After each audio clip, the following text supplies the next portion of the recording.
Vamos começar a nossa conversa, vamos começar a falar sobre a dupla Caju. Semana passada nós começamos pelo Caxias, vamos começar pelo Juventude hoje? Pode ser, vamos fazer o inverso essa semana, né? Começando a nossa live dupla Caju pelo Ju. Então vamos lá começar com os assuntos do Juventude essa semana. Por onde que tu queres começar, Gilberto? Por onde tu queres começares? Começares é bom, né? Acho que vale a pena a gente comentar sobre a saída que aconteceu essa semana, né, no Juventude. A gente comentou muito sobre chegadas nas últimas semanas e aconteceu uma saída, né? O Juventude vinha trabalhando não, mas contava com um elenco tendo 40 jogadores. Não vinha trabalhando porque 2 deles não estavam em Caxias do Sul.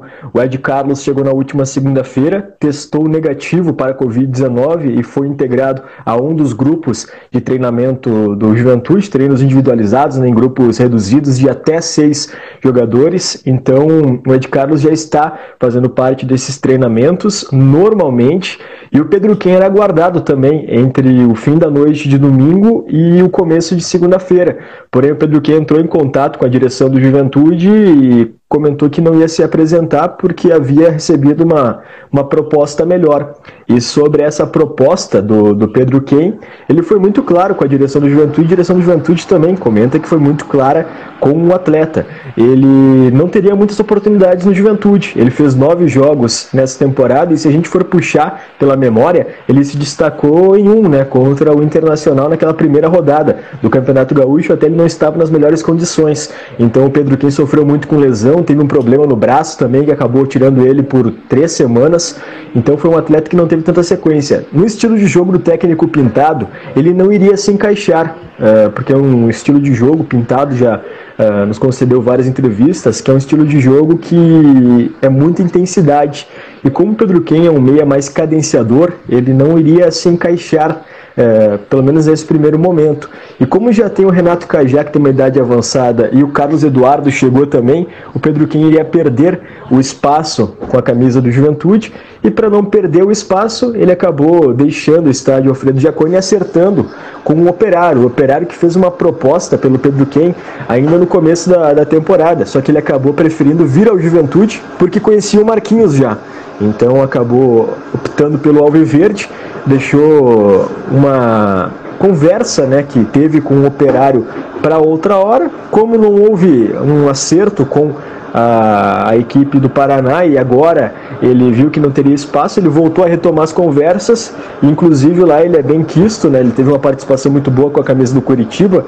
Então um atleta que está retornando e é dado como uma das contratações de grife para a equipe do Operário, que já contratou inclusive o Thomas. Não sei se tu recordas, Thomas foi um que jogou contra o Juventude em 2018 pelo Paysandu. Ele fez alguns gols, era do São Paulo, jogador de qualidade também, estava atuando no futebol boliviano, e também contratou o lateral direito Alex Silva, que estava no Goiás, Atlético Mineiro. Então são jogadores experientes que o Operário está se reforçando, e acabou levando também o Pedro Ken, mais um atleta experiente. Abraço ao Cristiano Daros, elogiando o teu tupete, aliás, o Dr. Rafael Lessa. Meu abraço ao Dr. Lessa e aos demais profissionais da saúde, os guerreiros na linha de frente no combate ao coronavírus, também perguntando do teu cabelo. Teu cabelo faz mais sucesso que o nosso bate-papo aqui, que a nossa conversa, né, Bruno? O pessoal tá aqui para fazer piada com o meu cabelo, e eu fico feliz com isso, né, porque o Daros, apesar dele ser um mala, eu tolero isso, e o Dr. Rafael Lessa, por todas as vezes que eu incomodei ele pode fazer o quanto de piada que ele quiser sobre o meu cabelo. O doutor Lessa, quando tivermos a vacina do Covid-19, ele vai se encarregar de conseguir uma dose em supositório para te dar, o Bruno Murk. Sabe que o doutor Lessa... Márcio Biazus também na nossa audiência. Esse aí também é um que eu incomodo bastante. O doutor Lessa, ele fez eu passar um dos meus maiores medos da minha vida, Gilberto. Eu chegando com o Eduardo Costa e Rodrigo de Oliveira em Uberlândia para fazer o jogo do Caxias contra o Uberlândia. E o Dr. Rafael Lessa estava sentado na poltrona da frente do avião. E o avião começou a tremer, e tremeu bastante. E o Dr. Rafael Lessa disse, olha, nem quando eu atravessei o oceano, vindo da Europa, o avião tremeu tanto, senti tanta turbulência. Eu pensei, poxa, o doutor tá falando isso, que atravessou eu vou morrer. Eu pensei em qualquer coisa. Mas é que na verdade é o seguinte, numa viagem aérea, eu já tive no Japão, que é mais longe que a gente pode chegar, eu acho, né? E aí o seguinte, sabe que tem voos de Campinas para Caxias do Sul que eu passo mais aperto do que eu passei em qualquer viagem internacional, cruzando o Atlântico, até porque a aeronave também é maior. Tudo. Mas aqui, ó, deixa eu voltar pro nosso assunto em relação ao Pedro Quem. Eu vou na mesma linha que eu já tinha manifestado antes, quando ele veio para Caxias do Sul, e que a gente falava que ele era uma aposta que o Juventude fazia, porque embora fosse um jogador com rodagem no futebol brasileiro, no Coritiba, no Cruzeiro, no Vasco, é um cara que não tinha decolado. Não tinha decolado. E a gente sabe que ele veio para o Juventude numa realidade do Juventude que não é a mesma realidade dos clubes da Série A. Então, para ele vir para este mercado, já denotava que ele estava perdendo valor de mercado. E ele aqui em Caxias do Sul, ele comprovou o porquê da perda de valor de mercado. Ele não teve boas atuações, falou contra o Inter, de fato, naquele jogo que ele não ia nem começar e entrou de última hora porque o Cajá se lesionou. Até nos surpreendeu quando saiu a escalação do Juventude, não estava o Cajá e estava ele. Mas depois não deu certo. Foi uma aposta extremamente válida do Juventude, porém, todavia, contudo, entretanto, é um cara que não vai deixar saudades. A gente espera que seja feliz lá no Operário Ferroviário. E a gente tinha que lembrar também, né, Giba, que ano passado ele não viveu uma temporada com muitos jogos também, né? Ele já não era titular e não era usado com frequência no Ceará, né? Então ele já vinha numa decrescente, podemos dizer assim, do melhor futebol que ele apresentou. Então ele não conseguiu apresentar esse melhor futebol aqui no Juventude. Então um atleta que sai e que chega ao mesmo tempo lá na equipe do Paraná, na equipe do Ferroviário, ou melhor, do Operário Ferroviário, né, do Paraná, que chega com certa bagagem e know-how, né? O pessoal gosta bastante dele lá no estado paranaense. O que mais tem do Juventude, antes da gente passar para Caxias? O Juventude ainda não confirmou, né? Não confirmou, mas vai confirmar a contratação do Gabriel Bispo. E também tem uma notícia boa, né? Na próxima semana, o João Paulo deve fazer um novo teste de Covid-19. Ele já não apresenta sintomas nenhum, né? Como já faz mais de 2 semanas. Então ele deve voltar aos treinos aqui no estádio Alfredo Jaconi, né? Mas já vale a gente pensar, né, Giba? O João Paulo vai voltar faltando 10 dias para o primeiro jogo. E ele nem chegou a participar, a fazer as atividades físicas, né? Será que ele terá condições para a primeira partida contra o Caxias? Será que não vai ser a vez até do próprio Gabriel Bispo, já que já está treinando há um período maior? Então já começa a surgir o primeiro mistério do Clássico Caju, né? Se a gente for fazer um pensamento assim, qual é a base de time do Juventude, que a gente sabe? Marcelo Carné, João Paulo, Eltinho, e no resto a gente não tem certeza, né, do que o Pintado vai observar. Então o João Paulo já pode ser tratado como a primeira dúvida do Clássico Caju. E vai ter novidades até mais no Juventude do que no Caxias. A gente daqui a pouco vai falar do Caxias, mas o Caxias manteve a base, né? E ao manter a base, pode ter alguma surpresa de última hora, ou até nem de tão última hora assim, principalmente nessa questão física. Mas na teoria, com todos à disposição, o Caxias tem um time consolidado, não teria por que mudar. E agora o Juventude ele deve ser bem diferente em relação ao que a gente viu. E vai ser um clássico, né, o Muki, que a gente vai estar com um noticiário diferente. A imprensa não pode acompanhar os treinos por questões óbvias, e a gente se abastece muito do que os guris da assessoria nos passam. Então, olha, as fontes vão ter que trabalhar para que a gente tenha alguma informação nova. Mas é a parte do novo normal. O pessoal às vezes não gosta do novo normal, né? Pelo menos essa arrancada vai ser um novo normal, e a gente vai ter que se adaptar para pelo menos num período inicial fazer um noticiário diferente e que vai ser ainda mais diferente às vésperas de um clássico que por si só a turma já gosta de fazer suspense, trazer novidades. Pois é. Sobre o Juventude mais? Ainda, Giba, sobre o Juventude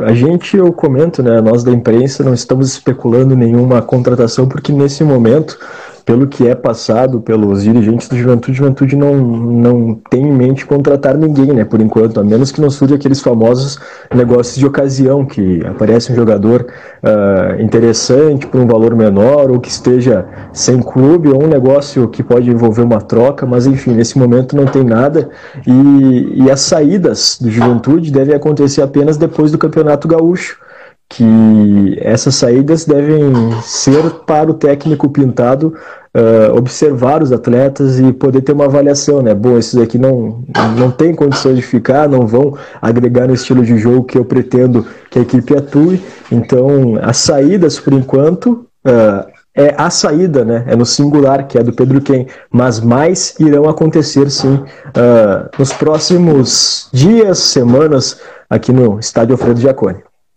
Abraço para dois grenás que estão aqui aparecendo, o Daniel Soares, que pergunta de contratações do Caxias para a Série D, e o vereador Felipe Gremelmaier, que está mandando bem demais com as lives dele no Facebook, até falando para o pessoal da terceira idade, né? Esse é um momento diferente, que a turma não está podendo acessar as academias, mas tem que manter os cuidados com a saúde. Fechou do Juventude? Do Juventude é basicamente isso, né? Então, alguns atletas já estão recebendo e sendo credenciados no BID da CBF. Então, sobre o Juventude, não tem tantas novidades em relação a contratações, né? A gente pode migrar para o Caxias e depois também vale a pena a gente comentar, Giba, sobre essa nova formato e o que foi acordado entre os clubes no encontro virtual que aconteceu com a Federação Gaúcha. Ah, beleza, vamos falar disso sim. A gente pode começar respondendo a pergunta do Daniel Soares.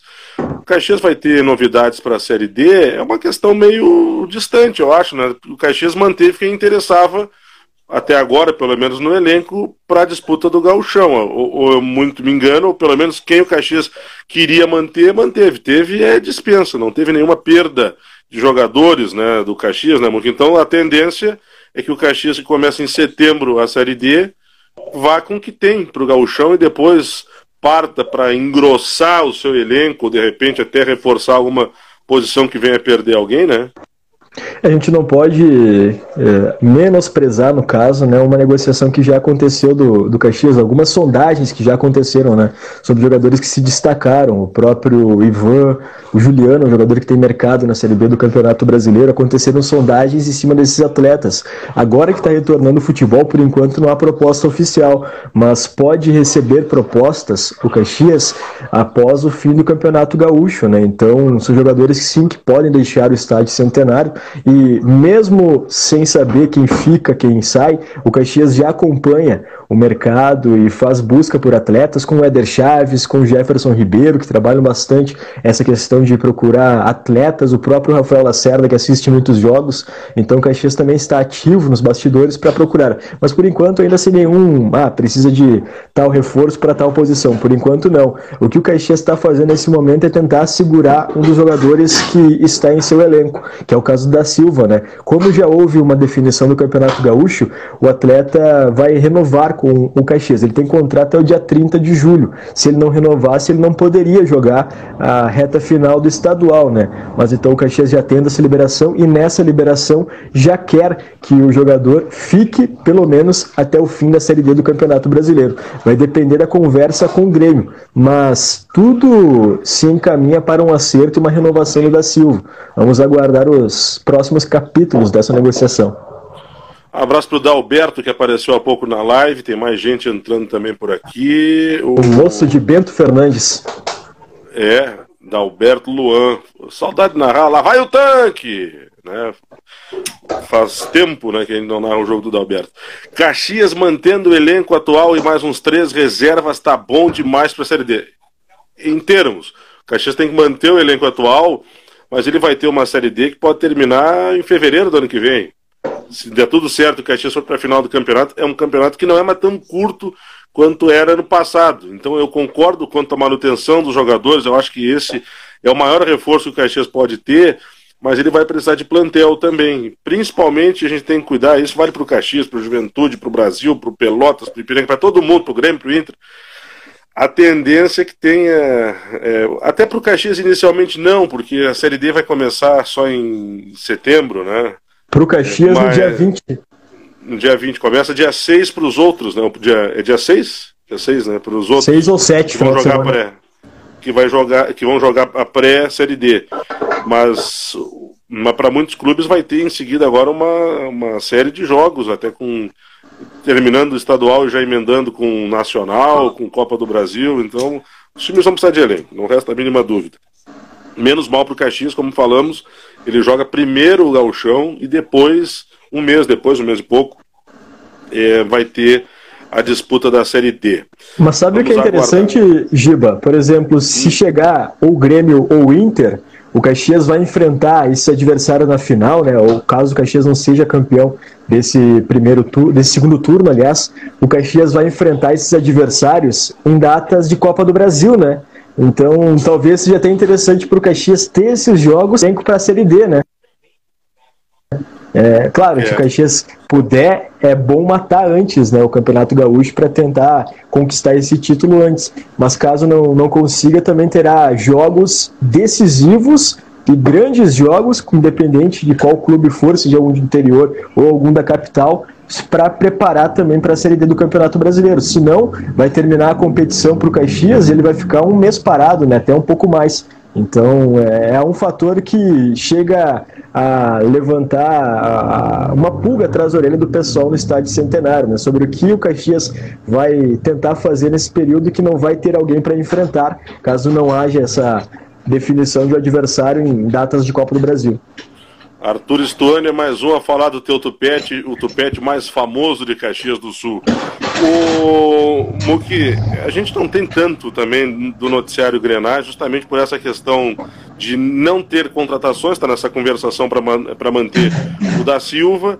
Tem a questão da testagem e retestagem, de vez em quando aparece um jogador que está com o Covid, e aí fica um tempo afastado, e esse é mais um ponto, né, que a gente fala de ter elenco. Essa questão do Covid, ela ainda vai seguramente assolar, não só como as lesões musculares decorrentes de um retorno, mas o contágio do Covid muito provavelmente vai ser um fantasma dos clubes nesse retorno, e até que se tenha vacina. Então daqui a pouco tu tá bem na parte muscular, mas alguém se contagia e é afastado. Mais um ponto que conta nessa linha do que a gente estava falando, de ter grupo para as competições. O maior exemplo disso é a Chapecoense, né, que nesse jogo agora contra o Avaí, até o Marcelo Alves nos mandou no Twitter ali, teve jogadores contaminados, e até o próprio técnico, o Humberto Louser, acabou estando contaminado, né, e só soube do resultado do exame um dia depois do jogo. Então é complicada essa situação, né, que pode treinar a semana inteira com um atleta, só que pode não contar com ele para o dia da partida, né? Então é mais um adversário para os técnicos e para o entrosamento dos clubes. Aqui, ó, o Guilherme Massaro, ansioso pela escuta da Rádio Caxias, pela volta do Gauchão, e o Gilberto vai narrar o grande campeão. Será que o Caxias, que será o Caxias? Sou teu fã, Gilberto, e todos da Rádio Caxias. Obrigado, Guilherme, aquele abraço. Ansiedade para todo mundo, né? A gente vai para 4 meses já, né? Fechou? Não fechou 4 meses ainda, né? Fecha no dia 15. Quando começar o estadual vai ter 4 meses. Eu nunca fiquei tanto tempo sem narrar um jogo desde que eu comecei a trabalhar em rádio. Então imagina que a ansiedade do torcedor também é de quem faz rádio, de quem transmite os jogos. Algo mais do Caxias? Sobre o Caxias, é isso, né? Tu citou até um ponto de testagem, retestagem na próxima semana. Na dupla Caju deve acontecer, né? Mais para a reta final da semana. Não tem a data ainda específica, mas deve acontecer mais uma rodada de teste, né? Testes. E antes da primeira rodada, que é entre o dia 22 ou 23, deve acontecer mais uma testagem sobre Covid, né? Mas aí os testes destinados pela Federação Gaúcha de Futebol. Aquela outra parte, né? Os outros 50 que não foram utilizados nessa primeira vez. 2 pontos sobre Caxias e Juventude. Conversei com membros da direção dos dois clubes e os dois estão satisfeitos que mantenham o clássico Caju e não se altere mais a tabela do que já foi alterado, pelo menos para a retomada do Campeonato Gaúcho. E tá certo. Até estava ouvindo o Rafael Balgar também falar na Rádio Caxias, e tem razão, Rafael, quando fala que para o profissional do futebol, eu se fosse técnico, eu se fosse jogador, não ia querer uma pedreira dessa de cara. O problema é que já se alterou tanto, né, a competição, e acho que se alterou porque tinha que se alterar, porque tinha que dar possibilidade do retorno, e isso tinha que ser viabilizado com, por exemplo, inscrição de novos atletas, como, por exemplo, não rebaixamento. Eu concordo com tudo que foi feito, mesmo sabendo que não é o ideal, eu acho que foi o necessário para viabilizar o campeonato. Então, tu de repente não fazer o clássico, Caju, Brapel, Grenal, no retorno, para preservar os jogadores de um eventual constrangimento com derrota, eu acho que é uma questão muito pequena em relação a tudo isso que a gente está vivendo. Seria bom? Seria bom, mas seria bom se não tivesse a necessidade também de outras mudanças. Então, as mudanças mais necessárias eu penso que foram feitas. E outro ponto importante, né, Giba? Sobre essa situação, por exemplo, Novo Hamburgo vai se apresentar na próxima semana. O Aimoré se apresentou nos últimos dias, né? Então, se colocar os clássicos na primeira rodada, nas primeiras rodadas, é até bom porque vai nivelar os jogos, né? Porque Novo Hamburgo e Aimoré estarão na mesma condição física, podemos dizer assim como a dupla Brapel, que se representou nessa semana, e assim como a dupla Caju, né? Que tem o mesmo estágio de preparação como Internacional e Grêmio. Então, eu acredito, vendo por esse viés, que é interessante sim manter os clássicos na retomada do estadual. Até o doutor Rafael Lessa, melhor que ele, impossível nessa live para dizer o que está dizendo aqui, ó. Se pensar que o atleta fica 14 dias afastado pela Covid, são 14 dias sem treinar, sem fisioterapia, parado em casa, o dano talvez seja pior do que uma lesão muscular. Não é bem verdade. Eu tinha falado só no ponto do desfalque, e o doutor traz um ponto que é mais importante e que aí ele tem autoridade para falar. Vê que às vezes duas cabeças funcionam para pensar menos que uma só, né? Mas tem uma diferença aí, né? Vocês sabem se vai ser liberado torcida? Não vai ser liberado torcida na volta e por um bom tempo. No Gauchão eu acho muito pouco provável que sequer na final tenha. Talvez no Brasileiro, ali por outubro, novembro, se discuta alguma coisa nesse sentido, principalmente pela pressão que vem do centro do país. No Rio o pessoal já queria fazer agora com torcida. Então, essa é uma coisa que começa no estado e acaba que se espraia pelo Brasil. Então é isso. Vai ter 5 trocas, né? 5 trocas foram permitidas, né? Até os clubes conversaram hoje, e também no banco de reservas podem ficar 6 atletas. Então, se a gente for pensar, vai ficar o goleiro e mais os 5 atletas que podem entrar durante a partida, né? Então, até para reduzir o número de pessoas envolvidas, 4 pessoas da comissão técnica também, para evitar aglomerações. Então, são as medidas que a Federação Gaúcha de Futebol está prevendo para a retomada do estadual. Outro ponto importante, a federação vai custear nessa reta final os hotéis para os clubes. O Caxias não poderá ficar no Estádio Centenário, porque o Estádio Centenário é uma das sedes. Então, como vai ter entra e sai de pessoas envolvidas com jogos e até mesmo com transmissões, né, o pessoal da TV, pode ser perigoso para a delegação do Caxias, né? Então, pelo que tende no momento, é que haja o Caxias tenha que ir para um hotel, né? Já que não pode concentrar no Estádio Centenário devido aos jogos que vão acontecer ali. E foram outras medidas também debatidas no encontro hoje da Federação Gaúcha de Futebol, e são protocolos médicos que estão sendo estudados para viabilizar claro, não existe o risco zero, né, mas com menores danos possíveis para os atletas e todos os envolvidos na retomada do futebol gaúcho. Essa retomada é muito polêmica, eu sei que tem gente que não concorda. Eu não sou um defensor do retorno, mas eu entendo da necessidade do retorno. A gente sabe que tem profissionais do futebol e profissionais que indiretamente vivem do futebol, que estão com muitas necessidades e que em algum momento seria necessário esse retorno. E qualquer que fosse o tempo desse retorno, seria um retorno diferente.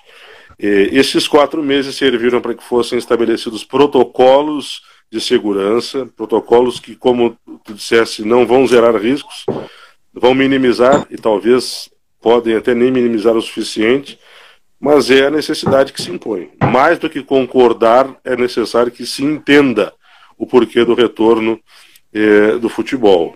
A Célia Dietrich, ainda não entendi, estamos na bandeira vermelha e foi liberado os jogos. O protocolo independe da cor da bandeira. Isso aí já foi dito algumas vezes pelo presidente da federação, que o trabalho que estava sendo feito, ele não ia se balizar nas bandeiras. Pode parecer estranho, porque daqui a pouco, até eu li esses dias, acho que li hoje mesmo, no Facebook, alguém dizendo, mas não pode academia, mas pode jogador de futebol treinar. Só que tem uma diferença, né? Quem de nós, seres mortais, tem a condição de estar custeando toda semana um teste de Covid para saber se está em condições de seguir realizando os trabalhos. A gente não tem condição. O teste é caro e, pelo que a gente ouve dos profissionais da saúde, sequer são confiáveis esses testes que tem para vender na farmácia. Então, como é que vai se fazer isso? A gente está falando do futebol que não vive numa bolha, mas está financeiramente em condições de arcar com estas custas do protocolo. Então, isso é diferente em relação a nós, que não temos essa condição. Penso dessa maneira. Eu vou repetir, não sou um defensor, mas estou longe de ser um detrator da volta do futebol. A gente tem que pensar na necessidade, havendo condições que se tente, pelo menos. No fator econômico, né? Não futebol lazer, o futebol fator econômico. O futebol como lazer, futebol como entretenimento, eu discordo quando o pessoal diz, tem que voltar a jogar bola para a turma ficar em casa. Não, tem que voltar a jogar bola porque o pessoal tá maleixo das pernas, não tem cronista esportivo que felizmente ganhou da ASEC, da Associação dos Cronistas Esportivos, cesta básica. Tem jogador de futebol, de clube menor, que foi trabalhar nas obras, né? Foi trabalhar de pedreiro para ter como se sustentar. Então não é, tu acha que tem que voltar tudo. Não acho que tem que voltar tudo. Eu acho que o que tiver condições de estabelecer um protocolo deve pelo menos tentar esse retorno. Abraço para Ananias Schneider, dupla fera, abraços Giba e Bruno. Olha, eu tinha mais um que tinha comentado alguma coisa, deixa eu ver se eu acho. O Marcelo Alves, boa noite, gurizada. Obrigado por tornar nossa semana mais leve. Fiquem com Deus. Um abraço, Marcelo Alves. Aquele abraço, meu amigo. É aquele negócio, né, Muki? O meio termo é onde reside o bom senso. Nem lá, nem cá. Nem ser um defensor ferrenho, nem ser um detrator ferrenho. A gente tem que ponderar tudo, analisar tudo, procurar entender. Por exemplo, nós do rádio não estaremos nos jogos em loco. Eu gostaria de narrar em loco, adoraria, mas eu entendo que o momento é esse, de narrar o jogo à distância, que se organize mesmo de uma maneira em que os jogos tenham imagem para as emissoras de rádio, que prestam serviço às suas comunidades, mesmo não tendo o pagamento de direitos, as rádios levam o jogo a quem não tem imagem de TV, e não à toa o rádio é um patrimônio cultural do Brasil. A transmissão esportiva de rádio no nosso país é um patrimônio cultural. Por isso que ainda não se conseguiu, por exemplo, fazer com que haja cobrança de direitos de transmissão para emissoras de rádio em campeonatos nacionais. Tem gente que não sabe disso, que o rádio, por ser concessão pública e patrimônio cultural brasileiro, com suas transmissões esportivas, a legislação não permite a cobrança. Então a gente tem que entender alguns fatores, assim como a gente gostaria de estar lá, também tem que entender a necessidade que existe do produto voltar e que o pessoal, mesmo à distância, possa conseguir colocar no ar os seus produtos.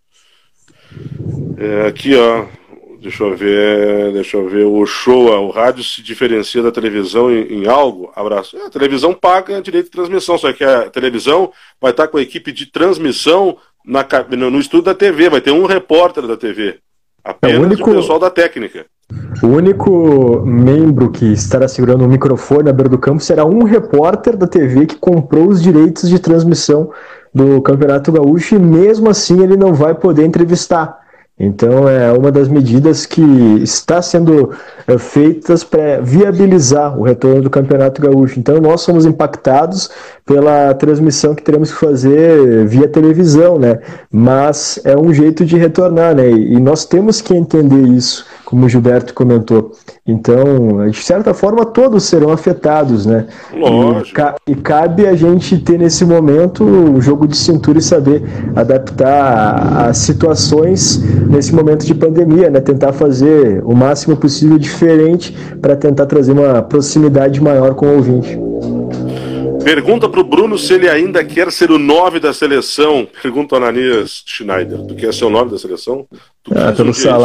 Pelo salário eu quero, né? Não. Querer, eu quis, né? Mas eu vi que minha melhor posição é fora do campo, né? Atuando atrás da placa de publicidade. Essas medidas, elas invadem o Gauchão em 2021? Perguntou o Show. Não, esse é um protocolo de retorno do campeonato, apenas isso. O tempo que vai durar isso, eu acho que no brasileiro mesmo pode ser diferente. E tem que ver como é que vai ser isso, né? Porque daqui a pouco as questões sanitárias, elas independem de uma confederação de futebol ou de uma federação de futebol. Eu me pergunto... Então, não sei. Eu me pergunto por conta da Série D, né, Gilberto? Porque a Série B, os jogos de transmissão são ótimos, são da TV que tem a detenção, né, dos direitos, que é detentora dos direitos, aliás. Mas se tu for ver a Série D, muitos jogos são transmitidos pela plataforma do MyCujo, que o torcedor que está nos acompanhando, quem está nos acompanhando, pôde conhecer um pouco mais naquele problema que aconteceu do MyCujo com o Flamengo, né? Então, não é totalmente confiável. Então, a Série D, como vai começar em setembro, pode haver uma flexibilização, eu imagino, né? Mas vamos aguardar passo a passo e torcer cada vez mais para que essa pandemia e o avanço do vírus diminua. O Guilherme Massaro coloca aqui, ó, mesmo se a Rádio Caxias, por acaso, cobraram um exemplo, 10 pila o jogo narrado, será uma grande ajuda para todos como torcedor e radialistas. Mas nem pode, por lei, fazer isso, justamente pelo que eu estava falando de ser uma concessão pública. A rádio não pode cobrar o seu conteúdo. Até poderia, num subterfúgio, conteúdo de internet, mas não é o caso. E a questão é justamente a prestação de serviço que é para as pessoas terem uma transmissão de rádio. Leonardo Nora, sabe quem serão as novas contratações do Juventude? Olha, a gente já falou de quase todas, eu não sei se vai vir mais alguém, talvez venha ainda um centroavante, eu não sei também, né, mas num negócio de ocasião, enfim. Nesse momento não tem nada, né? Pelo menos que eu saiba não tem nada, né? Pode ser que esteja acontecendo alguma negociação e ninguém queira vazar para não estragar, né? Mas eu acredito, como já tem 39 atletas no elenco, que agora não deve acontecer nenhuma contratação, pelo menos para essa reta final do Campeonato Gaúcho. A gente tem que lembrar que para o Campeonato Brasileiro vão ter mais janelas do que normalmente se tem, né? O período de inscrições será maiores, então pode ser que venha reforços ao decorrer da competição também. Até para finalizar de minha parte, pelo menos o Guilherme Massaro pergunta, e talvez tenha ficado essa dúvida, eu quero deixar bem claro. Ele pergunta, mas o Clássico Caju será transmitido, até pelo Clássico, pela cidade? Vai ser transmitido. Em primeiro lugar, ele vai ser transmitido pela RBS TV ou no canal 8 aqui de Caxias do Sul, no canal que for na sua cidade, ou em streaming pelo Globoesporte.com. E a emissora de rádio, no caso a Rádio Caxias, vai narrar o jogo.